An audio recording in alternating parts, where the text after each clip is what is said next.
విశ్వవిఖ్యాత నట సార్వభౌమ ఎన్టీఆర్, దర్శకేంద్రుడు రాఘవేంద్రరావు కాంబినేషన్లో వచ్చిన చిత్రాల్లో ఒకటి రెండు మినహా మిగిలినవన్నీ సూపర్ హిట్లే. ఎన్టీఆర్ పుట్టినరోజు సందర్భంగా 1982 మే 28న విడుదలైన జస్టిస్ చౌదరి చిత్రం అప్పట్లో ఎన్నో సంచలనాలకు వేదిక అయింది.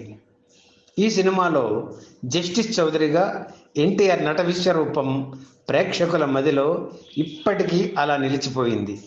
ఎన్టీఆర్ ఈ చిత్రంలో ద్విపాత్రాభినయం చేశారు. శ్రీదేవి, శారద, జయంతి హీరోయిన్లు. నటన కోసం వయసు మళ్ళిన పాత్రను, యూత్ కోసం యంగ్ క్యారెక్టర్ను ఆ రోజుల్లో ఎన్టీఆర్ ద్విపాత్రాభినయ చిత్రాల్లో సృష్టించేవారు. చౌదరి పాత్రను ఎంతో గంభీరంగా పోషించిన ఎన్టీఆర్ రాము పాత్రను చాలా హుషారుగా పోషించి ప్రేక్షకుల్ని ఆకట్టుకున్నారు. జస్టిస్ చౌదరి, రాము పాత్రల్లో ఎన్టీఆర్ తనదైన బాణి పలికించారు. మరో విశేషం ఏమిటంటే, ఇదే చిత్రంలో విలన్గా నటించిన సత్యనారాయణ కూడా ద్విపాత్రాభినయం చేయడం. శ్రీదేవి, శారద, జయంతి, రావు గోపాలరావు, అల్లు రామలింగయ్య, నాగేష్, శ్రీధర్, ముచ్చెర్ల అరుణ, రాజ్యలక్ష్మి, సుభాషిణి, రాజా, చలపతిరావు తదితరులు నటించారు. విజయలక్ష్మి ఆర్ట్ పిక్చర్స్ పతాకంపై కె రాఘవేంద్రరావు దర్శకత్వంలో టి త్రివిక్రమరావు ఈ చిత్రాన్ని నిర్మించారు.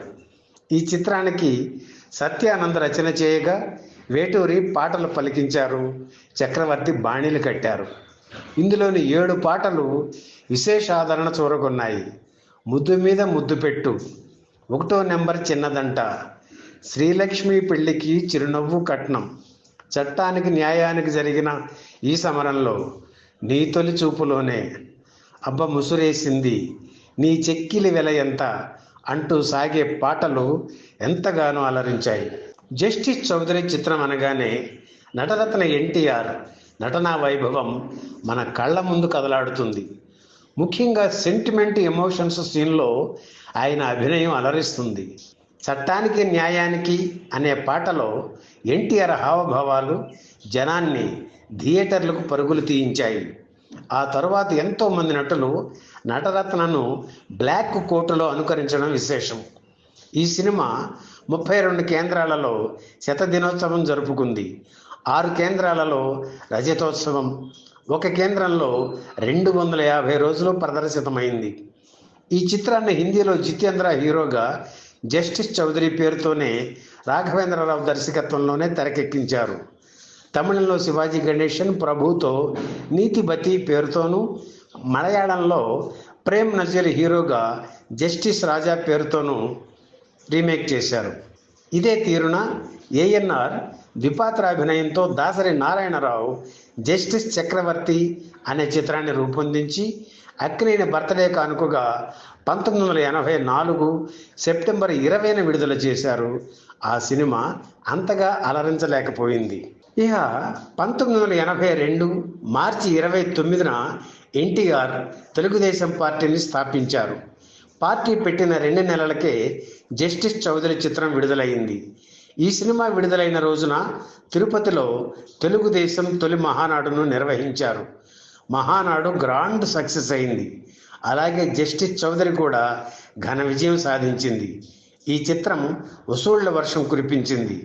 ఈ చిత్రం విడుదలైన 42 రోజులకే ఎన్టీఆర్ సంచలన చిత్రం బొబ్బిలి పులి జనం ముందు నిలిచింది. ఆ సినిమా కలెక్షన్ల తుఫాన్ ముందు కూడా జస్టిస్ చౌదరి నిలిచింది. 1982 టాప్ గ్రాసర్స్లో బొబ్బిలి పులి చిత్రం తరువాతి స్థానంలో జస్టిస్ చౌదరి చిత్రం నిలిచింది. ఈ 2 చిత్రాలు 250 రోజులకు పైగా ప్రదర్శితం కావడం మరింత విశేషం. జస్టిస్ చౌదరి చిత్రానికి పోటీగా కొన్ని సినిమాలు వచ్చాయి. ఈ సినిమా విడుదలకు 13 రోజుల ముందు జంధ్యాల దర్శకత్వం వహించిన 4 స్తంభాలాట చిత్రం వచ్చింది. నరేష్, ప్రదీప్, పూర్ణిమ నటించిన ఈ చిత్రం కూడా హిట్ అయ్యింది. జస్టిస్ చౌదరి చిత్రం మే 28న విడుదల కాగా జూన్ 11న చిరంజీవి నటించిన శుభలేఖ సినిమా రిలీజ్ అయింది.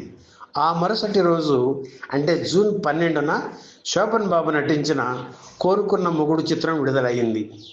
ఈ వీడియో మీకు నచ్చితే లైక్ చేయండి, షేర్ చేయండి, వెంటనే సబ్స్క్రైబ్ కూడా చేయండి.